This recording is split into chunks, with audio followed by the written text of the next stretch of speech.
Hey guys, it's Abby. It's been a while. I Several developments have taken place since my previous post. The number one being that respiratory illness that I was suffering from continued, and is still continuing. Hopefully that gets resolved soon. I'm trying a different means of attack. But it meant that my voice was shot for, oh, sorry if it's very rough today, shot for, the last couple weeks. And I was already a little bit behind in recording because of being sick since basically November. Anyway, I'm sure some of you can relate to this rigmarole, especially if you suffer from asthma and allergies. It makes respiratory illnesses the bane of your existence. And yeah, so I will edit out any coughing so that's not an attack to your ears. But I just wanted to take today, I'm in a parking lot again, waiting for someone, and I thought I would have a little ramble and a little rant, perhaps, maybe, and we can kind of catch up to where we're headed now in the channel. As I mentioned before, due to lack of extreme growth in the channel, which is no one's fault, I mean, other than maybe mine, I'm not blaming you guys. I appreciate each one of you, and I'm glad you're here to listen. But that means I probably need to have this on a back burner anyway. So that just means the posts, while hopefully being more regular than they have been in the last 2 weeks, due to alternate circumstances, they may be every 2 weeks that I put a post in. I will try to do once a week, but I'm not going to make promises when things are so up in the air right now for me. But I would like to keep doing this channel, and especially these informal chats, these unscripted chats. I really enjoy them, and I hope some of you get something out of them. So if at worst, I hope I can do that, and then continue to work on editing role plays and acting those. I'm sorry if my voice isn't soothing or as melodic as it could be. This is the raw, unfiltered me right now. I don't do any voice editing, in the sense of making my voice sound better than it is, other than I will take out plosives if I've made that mistake. But I generally don't do anything else for it other than the plosives. So I do an EQ filter for that to take out those noises, but nothing really else in that regards, other than volume, because sometimes I can get a little too loud, and I'm sure that that would be very unpleasant to have the raw volume left as it is. So just so you know, these are not heavily edited in other ways other than that. I do occasionally take out some background noises if they're just obnoxious, but I like to leave some of them in just because it more accurately reflects the where and how I am talking. If I'm in the car, there's road noise. That would be like you on the phone with me. And I like that in a talk. I like the realness of that, and maybe some of you do too. So yes, I do want to apologize for my voice. It is not high quality or strong right now. It is exceptionally low and a little bit thin, and that's frustrating for me as a actor and a voice actor and a creator, because I can't do what I would normally like to do, and I don't get to enjoy it as much. However, I do want to talk to you about a few things today. First and foremost being, how are all of you doing? Are other people sick out there? Because I think it's just like a second plague has hit at least my part of the world, and everybody I know has had something, a respiratory problem lately. And I know it's that time of year. It's flu season. COVID is happening continuously, but I don't know about you, but I get really tired of feeling run down, and it makes things really rough. It makes things really tough. And I'm not really much of a complainer, but I know that I just wonder how much I would accomplish if I didn't constantly feel out of breath and fighting something like this. And I bet some of you can relate. So yeah, I'm sorry if you're not feeling well right now. Be kind to yourself. You're dealing with a lot. If you're already dealing with whatever you deal with on your daily basis, the regular stressors that you might have, whether it's, family matters, work, just different relationships, making money, that beyond just like the daily work situation, like making sure your finances are the way you need them to be. And then you throw health stuff on there, and that's such a tough break, because you normally have to handle all this and it can be hard on its own. But then you throw not feeling well into the mix, and it's like, I always compare it to, I don't know who's seen Lord of the Rings or read the books. I think I've read the books, but it's been a long time. I've seen the movies a billion times. They're some of my favorite films. And I sometimes feel like Frodo. Like, no one knows how much you're struggling because you try to make it look like you can do it, like you're trucking along. But inside, you're dying. And you just keep going. You just keep pushing your way to Mordor. Anyway, I won't go too hard nerd into that in case some of you aren't familiar with that series. But basically, it's a character that's dealing with a inner struggle and inner battle constantly, while also then dealing with the external difficulties of hunger, long days, no sleep, rough terrain, that kind of thing, threats, human or otherwise. And you have this extra thing that you're trying to deal with while just functioning in the world. And that can be hard. And so, believe me, I can relate.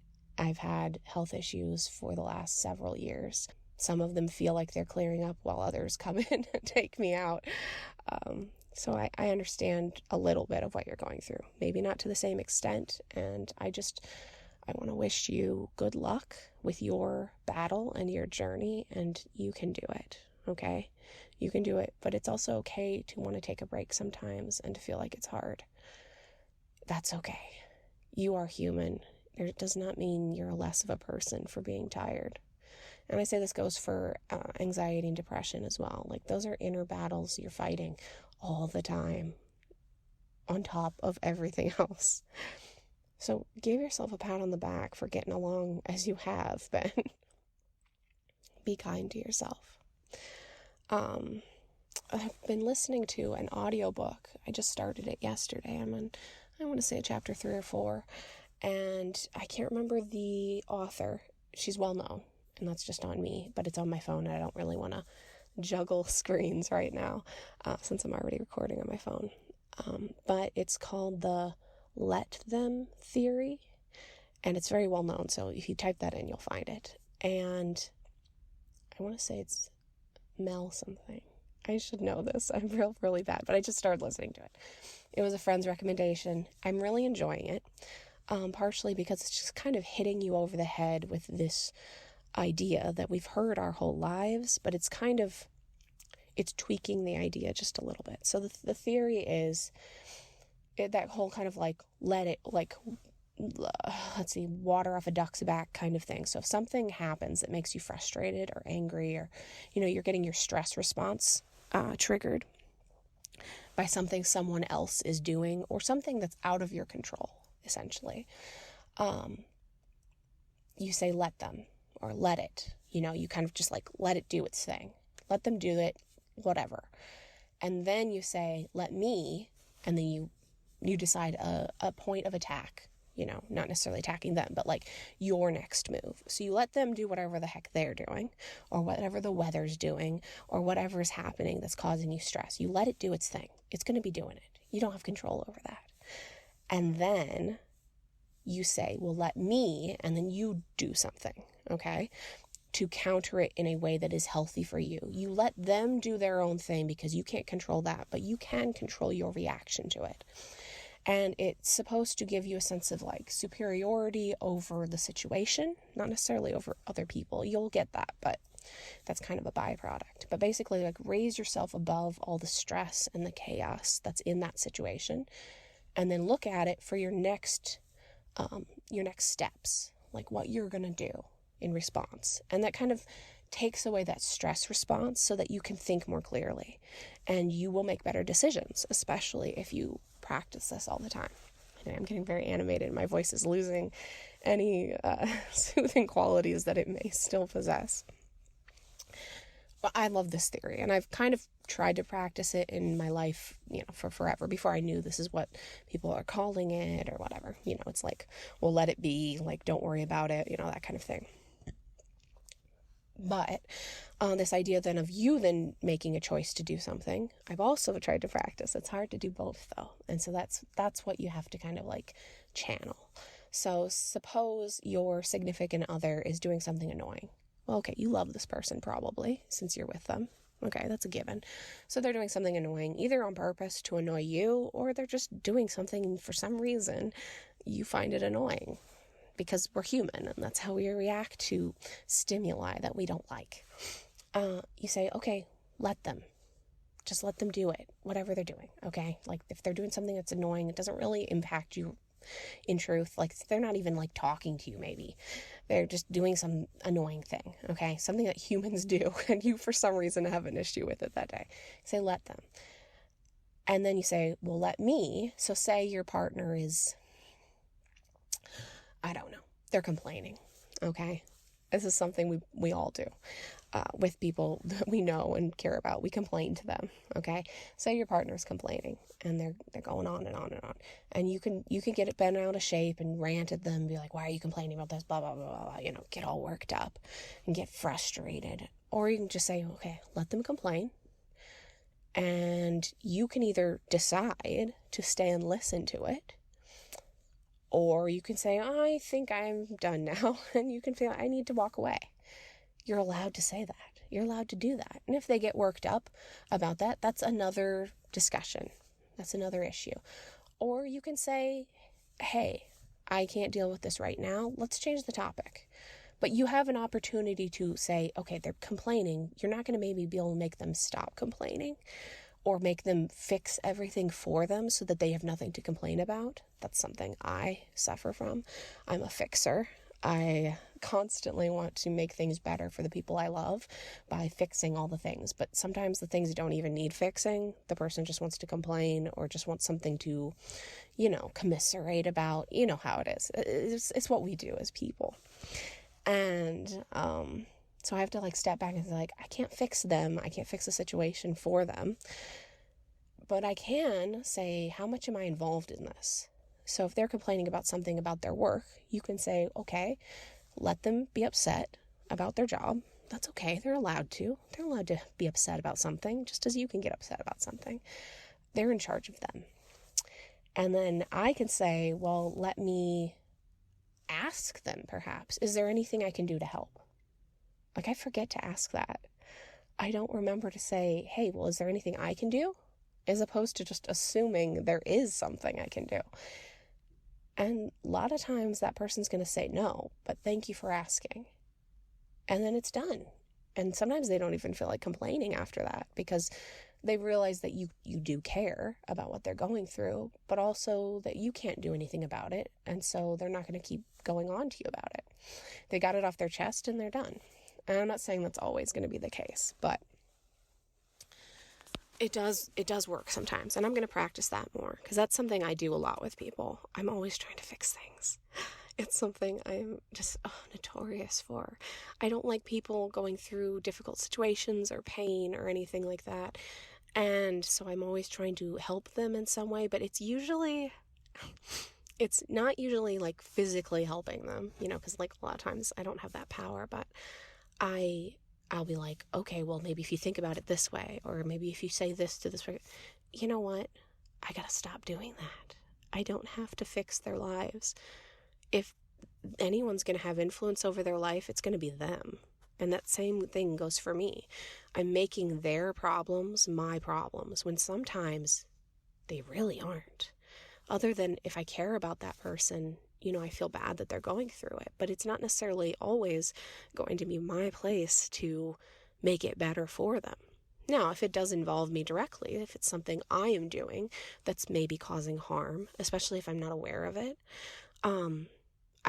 let's put a situation like that. So say my significant other says to me, I don't like it when you do this thing. They pick something that I do that is either annoying or it's unfair. One of the things that I probably do without even thinking about it, or I'm doing it because I'm wrapped up in my own self, as we tend to get, especially if we're sick. So they can say that to me. And my first response could be, this is the unhealthy response, by the way, this is the one I need to work on, could be, oh, I'm going to be mad because they don't understand me and they don't love me because they're calling me out on something I'm doing. Okay, I need to chill, right? That's not probably true. Whatever I'm doing is maybe causing them harm. If I'm not doing it on purpose, I can say that. I can say, okay, let them be upset about this thing. Let them feel their feelings.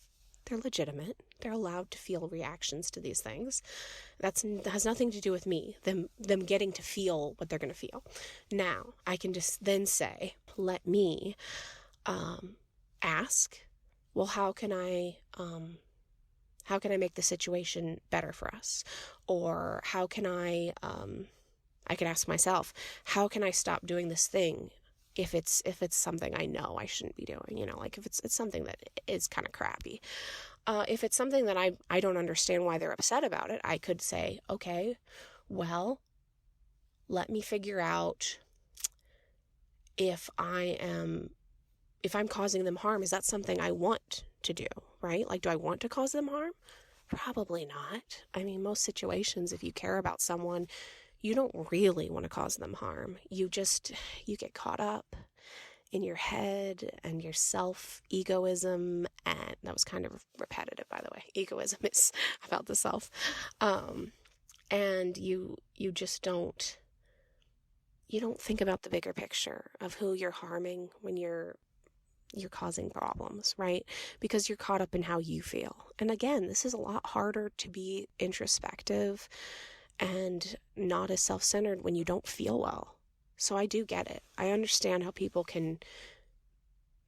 how their worst parts can come out to play more often if you don't feel yourself, like you don't feel okay. So I'm not judging you for that, because I've been sick chronically for years. And no, my best self isn't always coming to the table, right? But it's important to recognize that's the case. And also to say, okay, I don't have to beat myself up about it, but I got to be honest with myself. If I'm not being my best version of myself, why? Is it because I don't feel well? And if so, maybe just remove myself from the situation so I don't cause harm to someone else. Or figure out, can I deal with those things that are making it hard to be my best self? So if it's symptoms of an illness, take some of my, congestion medication, get some more sleep, get something so I'm not coughing so hard for so long. And I will feel better, and that means I will be more tolerant and less frustrated with other people. Anyway, this is very much of a ramble, and I know it's not making a lot of sense, but if you look up the Let Them Theory book, you'll get a much clearer picture. And again, I'm only partially through, and I'm just very much enjoying the kind of it's a very repetitive book, but you kind of need that repetition because this is an idea that we've been hearing probably our whole lives in some form or another. And they even point that out. This is not a new idea. It's just packaged in a way that is maybe more accessible and more manageable. And yeah, so I think be kind to yourself, take a step back, and let them do what they're going to do. If the weather's terrible, you're having to go out into the world and it's like pouring rain and you just don't feel up to it, but you still have to go out. You've got errands to run or a job to go to or kids to pick up or whatever it may be, and it's pouring rain. Let it rain. You can't stop it from raining. You can't do anything about that. you can say then, let me put on proper gear to deal with it. Let me treat myself to a hot beverage, perhaps, at a drive-through, so I feel a little more equipped to handle the day. Let me pay attention to how the rain looks hitting the windshield, because sometimes that's kind of cool. Let me be present in this moment, because who knows what could happen in the next. These are all responses you could have that help you kind of breathe through it and get outside that stress response of, oh no, this is happening and I don't like it. Oh, I'm so mad. You don't have to get mad. You can experience it, be aware of it, and then move forward in some way. So just something to think about, not a lecture. Believe me, I struggle with this all the time. Oh, especially the trying to fix people. Not even fix them like there's something wrong with them, but like fix the situation so they can be happier. I'm not going to make their lives happier. I mean, if I am, it's only because I'm being my best self in their life, and so I'm pleasant to be around. Like, that's the best I've got to offer them. And I lose that when I am focused so wholly on fixing everything for them. So that's something I want to keep working on this coming year, I guess, if we want to call it a New Year's resolution. I know it's a little late in the game to be dishing those out, but I don't even believe in resolutions. I just believe in ideas, projections, goals. I've got new goals this year, and I'm really actually very excited about them. Have any of you, this is a weird question, and I think predominantly my listeners are male, which is totally fine. And this is actually an interesting question for you then. Have any of you ever picked like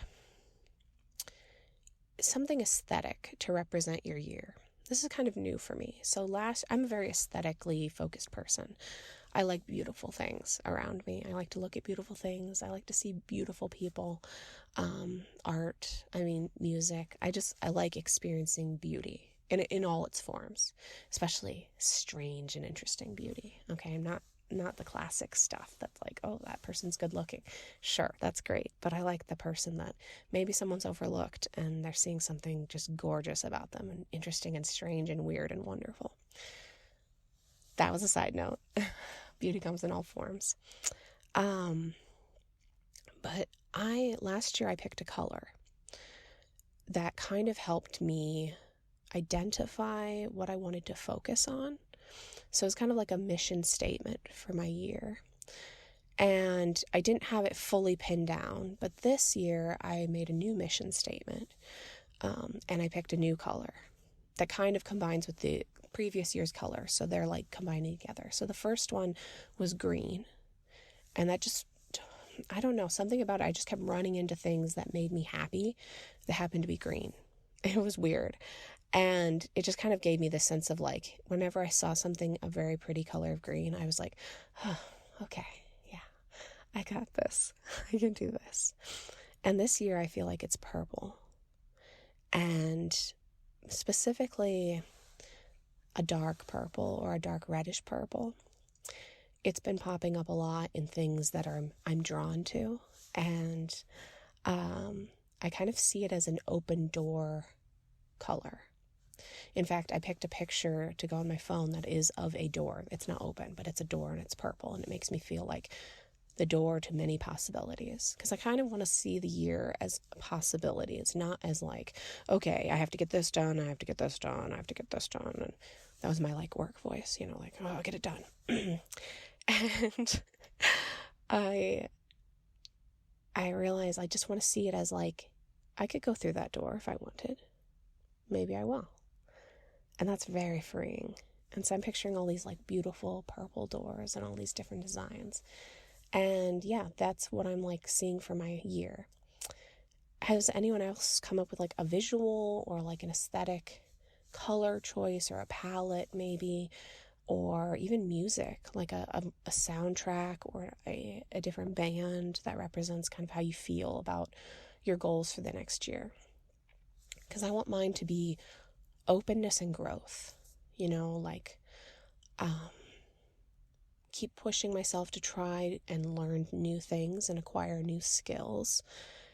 And that is my focus versus just surrounding myself with beautiful things. Because beautiful things can lead to a bit of hoarding, in my opinion. For me personally, it's like clean hoarding, and it's like intricately, beautifully displayed, museum type hoarding. But it can still feel a little bit like I'm just collecting things to collect things. And now this year I want to focus on collecting skills that allow me to grow as a person, and to allow me to experience new things and possibly meet new people and learn more about myself. And that's what I want to do this year. And so I think I've mentioned before, I want to learn book binding. I've been wanting to do this for a very long time. And finally, I'm putting together the equipment that I need to do so. I think it's going to be really relaxing. I've taken on junk journaling as gifts. I'm working on those. I have a lot of paper craft items, and I was like, well, I also acquired a few more, I have to say. Stickers. I mean, who knew stickers could be so fun? Anyway, so yeah, basically learning new skills, reading more, working on my writing. That's the other thing that's happened in the last few weeks. I've really made a push to write more consistently, which I've talked about before as a goal, but I've been really trying to make it something I do daily in a longer period of time, because I have this book series and I want to get it finished, and I'm still in the first book. Obviously, I just started this project and really started fleshing it out, but I want to really enjoy the writing process. I don't want to rush through it, but I also don't want to miss deadlines. Like, I want to set deadlines. Let me have a drink.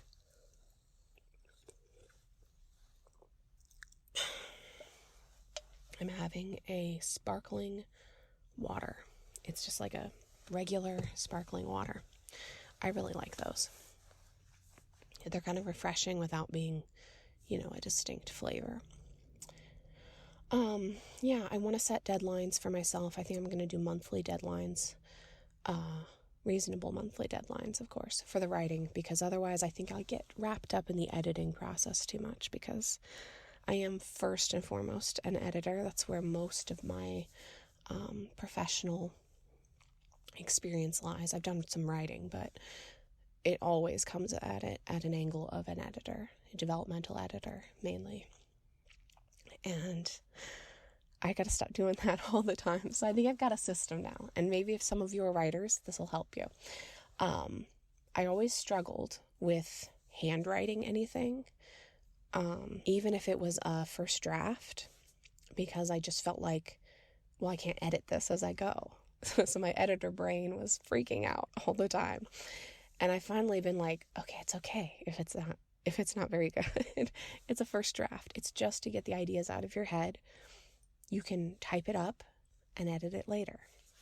Well, I find typing up from a written document, especially if it's in a journal form, to be very difficult, because I need two hands to type. And then I'm like, well, where am I putting this journal that it's staying open to the page I need? And I know that they make like book holders so you can keep a book open, but I write so large, and the journals are not that large. So the writing, I basically need to turn the page all the time. Well, I decided, since I already do voice acting, I could, and that's partially how I edit as well, I will read things aloud. I thought I'll just read what I've written in these handwritten notes, read them out loud, recording them, and then I can listen back and type my dictation up. And that's worked great. So if you feel like you need to get away from like the editor brain that's trying to slow you down for the initial like writing process, handwrite it, because you really can't edit that great when you're handwriting it. It just doesn't work. Just, do that word, blah, let all the words out, handwrite it, read it to your voice memo recording, and then listen back to it while you're typing it up. Because usually we can type a lot faster than we even speak sometimes, especially if we're trying to read our own handwriting, like our voices might be a little slower. And yeah, so then listen to it, type it up. You can pause the audio at any time if you do want to edit kind of as you go, which I don't recommend, only because, I mean, a little bit is okay, but I don't recommend heavy editing because it, again, slows you down. You can always do that after you've got that chunk of text written. It's such a relief to get to look down and see that you've got half the page filled, typed. So I would recommend doing that and then going back and editing, maybe even waiting like a day or so and then looking at it and editing, because you're going to be a much better editor. And this is just as an editor speaking to you. Fresh eyes do so much more work than tired, exhausted brain eyes. It's true. Like it just works so much better. So yeah, that's my method. So first, I don't have a lisp normally. Okay, let me speak a little more clearly. First, you're going to just kind of word vomit all of those words out, the story, whatever you're writing, whatever form it's taking, out onto paper with a good pen. Get a good pen. And then you can either do it the same day or later or whatever. Read that out loud to your voice memo recording. So record what it says. And if you screw up, just say, oh, no, adjust that. You can just narrate whatever you need to into the audio, because then you'll be clued in as to what you need to do when you listen back to it. So say I'm like, oh, no, change this word to something better. Sometimes I say that. I don't even fix it then. I'm just like, oh, that's a bad word. And then I know when I'm typing it up, I might need to pause the audio and think of a better word there. It's kind of like preemptory editing, but it doesn't go in too deep. Don't deep edit right away. Believe me, it's not worth it. You'll just kill the creativity dead. Get the thoughts out and then bring your brilliant, rested, fresh brain to the table, and you will do so much better work. And you'd think I would listen to my own advice, really. Like, I've been writing since I was 7 years old, like actively trying to write books and long stories and papers and research projects. And you know what? I sometimes still forget to take a break and step back. So don't feel bad if you don't do this, because I do it professionally and I still forget to. But this is me reminding you it's okay to take a break. And this is for any creative project. Get the creative part. Hear my voice again. Get the creative part down. Get that out. Get it out of your head. Oh, shake it out. Have a break. Then come back and look at it critically, because you don't need that critical eye when you're trying to be creative, because you will miss all the good parts that are going to come out spontaneously. You'll lose it, and it'll sound stilted. It just won't be as good. But you do want that critical eye when you come back and look through it and you say, hey, as a reader or as a listener, as someone experiencing this art form, what does this need to kick it up a notch, to improve it? And that's when you want your critical brain. Okay. So I don't mean to get on a whole tangent about writing, but it is a big part of who I am, and it's a big part of this channel when I do the role plays. So it is a big part of this channel and who I am as a creator. And so I might as well share what I know and what I've learned. I have that writers group that I told you about before in another post, and that's going really well in terms of just being highly motivating. And I think it's helping other people feel motivated too, but it's certainly helping me. And I love it. I love talking about writing. So I might start a podcast at some point about everything I know about writing at this point in my life, and chit chat with other people. I think that'd be super fun. I would love that. So maybe that's in the cards for this year. If you happen to listen this far in and you are a creative person or want to be creative, I don't think there's such thing as a non-creative person. You just have to find what you like to do.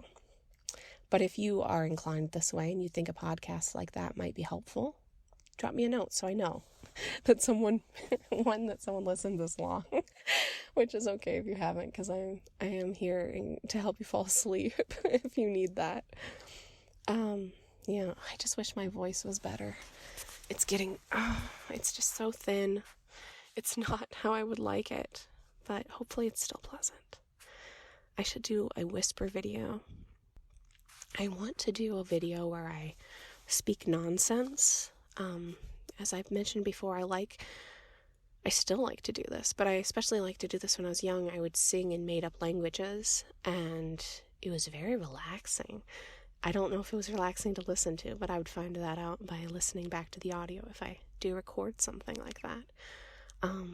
But I think that would be a nice video. I don't know, something whispery and quiet, almost inaudible maybe, just to put in the background, help you fall asleep or focus. I don't know. Maybe. We'll see. Yeah. So, I guess I feel like there's more to say, but maybe I should save that for another chat, especially if I'm not up to making strong role plays yet, since my voice is still so sketchy. I'm crossing my fingers, I'm getting put on a double antibiotic dose and prednisone to kind of tackle this thing and get it handled because it's been so long. And I'm hoping that takes care of it and I'm back to my normal self and I can do what I love more. So we'll try to just do these chats, though, in the meantime, with its shoddy, kind of nasally voice that you've got to work with. Thank you for listening if you're listening. I appreciate it. It's nice to know somebody's out there hearing my voice and getting anything from it, even if it's just some company for the moment.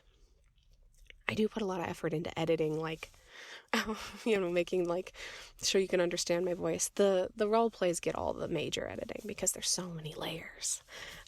I'd love to talk about that in depth at some point because I think it's fascinating, and I'm not even that amazing at it, but there's some people that do tons of Foley work and layering and sound effects, and I do what I need to make it the way I want it at the time and to get it produced in a timely fashion. But these chats are just about connecting with another human and talking about ordinary things that we all go through, and hopefully finding a chance to breathe and relax despite everything that is happening in the world, wherever you are, whatever your personal life is dealing out. I'm hoping that these chats can help you be your better self because you get a chance to just de-stress, because it's really hard to be our best selves when we're stressed out all the time. It's really hard. I get it. It's so hard. And yeah, I want that for you. I want you to have the opportunity to bring your A game to any situation. So hopefully these chats help with that a little bit. I don't know.